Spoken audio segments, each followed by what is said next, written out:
Assalamualaikum warahmatullahi wabarakatuh. Selamat siang dan salam sejahtera bagi kita semuanya. Saya ucapkan terima kasih dan selamat bergabung kembali pada Legal Discuss pada kesempatan siang hari ini. Pada materi pembahasan kita pada kesempatan siang hari ini, saya ingin membahas 3 asas hukum yang ada di Indonesia. Yang pertama yaitu asas lex specialis derogat legi generalis.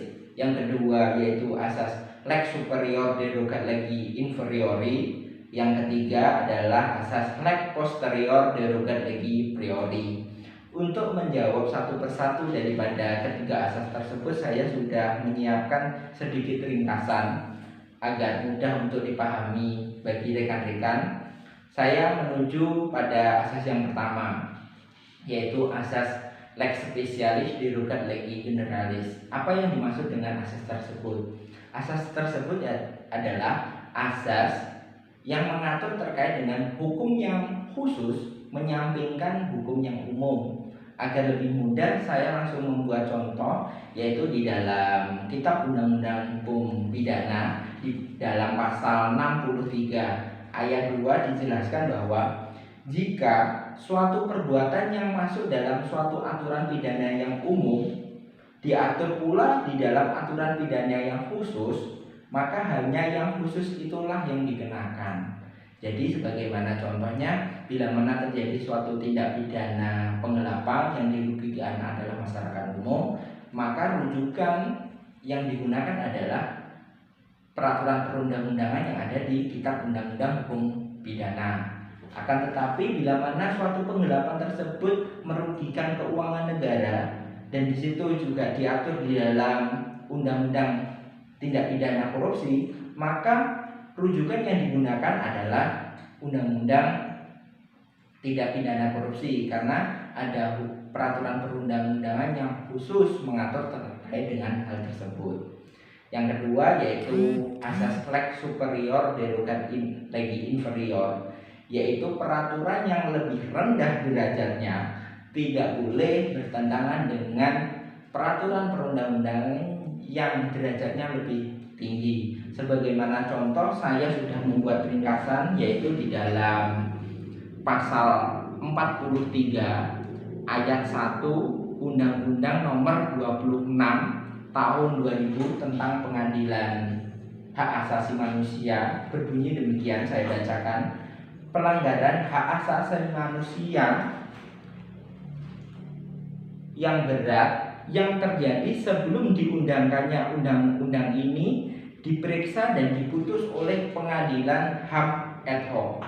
Jadi setelah saya membaca ketentuan dari pasal tersebut, saya dapat menafsirkan bahwa pasal tersebut bermaksud memberlakukan asas retroaktif atau berlaku surut pada pelanggaran HAM berat. Akan tetapi kita bila mana merujuk pada Undang-Undang Dasar Negara Republik Indonesia, khususnya yaitu di dalam bab 10A yaitu pasal 28I, menyatakan bahwa hak untuk hidup, hak untuk tidak disiksa, hak kemerdekaan pikiran dan hak nurani, hak beragama, hak untuk tidak diperbudak, hak untuk diakui sebagai pribadi di hadapan hukum, dan hak untuk tidak dituntut atas dasar hukum yang berlaku surut, dan hak asasi manusia yang tidak dapat dikurangi dalam keadaan apapun. Nah, di situ karena derajat daripada undang-undang lebih rendah dibandingkan dengan Undang-Undang Dasar Negara Republik Indonesia tahun 1945, maka bila mana terjadi pelanggaran HAM berat yang terjadi sebelum adanya Undang-Undang Nomor 26 tahun 2000, maka harus yang digunakan adalah ketentuan pidana yang ada tertulis di dalam KUHP. Karena di mana Indonesia biasa dikenal menganut asas legalitas, yaitu tiada suatu perbuatan dapat dipidana kecuali atas undang-undang yang terlebih dahulu dibuat. Selanjutnya asas yang ketiga, yang terakhir, yaitu asas lex posterior derogat legi priori, yaitu peraturan yang baru akan menyampingkan ataupun menghilangkan peraturan yang lama. Di situ asas ini digunakan untuk mencegah adanya dua peraturan yang sederajat derajatnya dapat menimbulkan ketidakpastian hukum.